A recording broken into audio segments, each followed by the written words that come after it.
So, we've had our first day of the Star Wars Battlefront 2 beta, and it's safe to say there was plenty going on. First, we had issues of players not being able to even download the beta because their codes didn't work. Then we had issues with people getting the beta to download to 100% at all, and then we had issues that the game wasn't launching properly. This is a beta after all, things are being tested, but things didn't get off to the greatest start.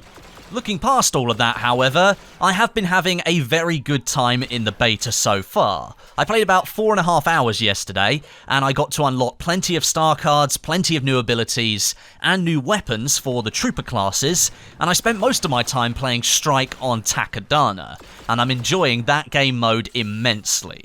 But without a shadow of a doubt, where I've been having most fun is with the Specialist class, and the second blaster that you can unlock, the A280-CFE.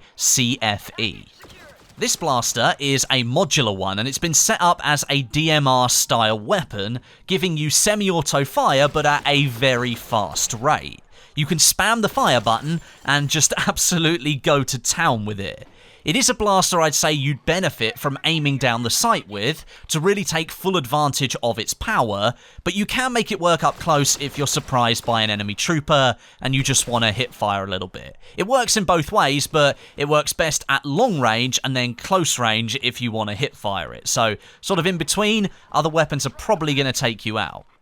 I'd argue that right now, I think it's a little bit too easy to control with barely any recoil in between shots, and the blaster just resets to the center of the screen very, very quickly. It's almost like it's got instant recovery, and that means at long range you can do some serious damage in a short space of time. Not only that, but the overheat on this weapon is extremely long, and it will take you a fair few shots to push that bar all the way up to the top before you have to stop firing and initiate a cooldown.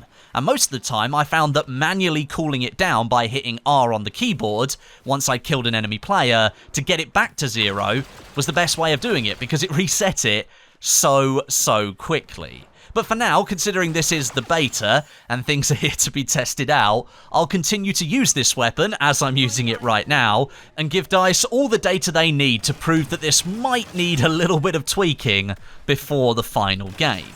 It does have a hidden trick up its sleeve, however, that does drastically change how the weapon performs. Each of the starter blasters in Star Wars Battlefront 2, they cannot be equipped with mods. You just pick the weapon, you go into multiplayer, and you can start using it. Once you've unlocked the second weapon within every class, that's where the mods come into play, and you can craft and equip onto it a 3-round burst mode mod. This, as you might expect, it completely transforms the blaster from a semi-auto to a burst fire rifle for the Specialist class. And it brings some serious firepower, even more so than what you had beforehand with just the semi-auto fast fire rate.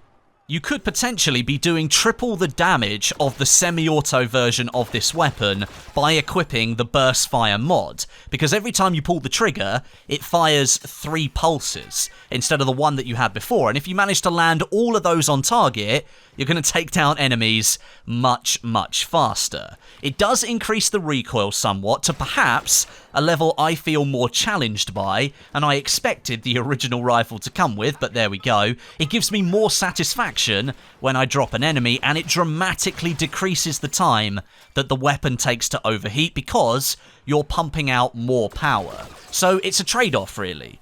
Do you want a more accurate, powerful single-shot rifle without that mod, or do you want a slightly less accurate, extremely powerful rifle with that mod?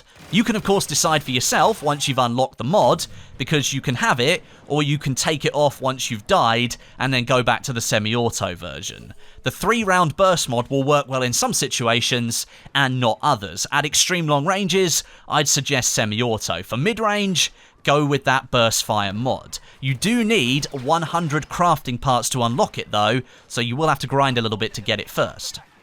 Another part of the Specialist class that I really like in this game is the Stinger Pistol Star card. And this is something that I got from one of the crates I bought with my credits for winning a load of rounds yesterday. And since I equipped it, I've come to the conclusion that really it's a throwaway star card if you don't know how to use it properly. But there's something extremely satisfying about using it and killing enemies if you get the chance. Essentially, the Stinger Pistol deals damage over time if you land the projectiles on a target. The more projectiles you land, the more damage you'll do every second, and the higher the level of star card you have equipped, the longer the damage effect will stay active. Now, at the moment, I have the silver level card, which means any shots I land with the Stinger Pistol will do damage for 7 seconds to the player I hit, with every single second that passes inflicting damage on that enemy. And that means for 7 seconds, they cannot regenerate health at all, and they're extremely vulnerable to being finished off by a teammate. Not only that, but it presents the opportunity for you to finish them off with your primary weapon, or even let them die to the Stinger Pistol if you can get enough hits on them. Now, if you manage to unlock the Platinum level card for the Stinger Pistol, you can do damage over time for 10 seconds. That's a fair length of time when you consider sometimes what the average amount of time you spend alive actually is.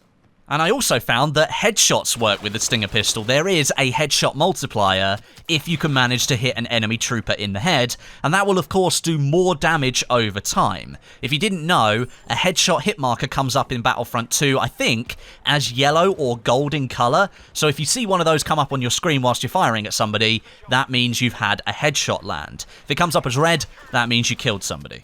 Now, as I said, if you try to use the Stinger Pistol as an actual pistol, thinking it's going to do quite significant damage per shot, well, it really doesn't. It's all about that damage over time. So if you can land a few shots, you'll see enemy hit points coming up at the bottom of your screen, and they will increase over time depending on how high level your star card is. So for me, for 7 seconds after I land a shot on an enemy, I will get points going upwards for 7 seconds. I think it's a really cool star card, but if you don't know how to use it, as I said, it's not very helpful to you, and you may as well stick with the base ability.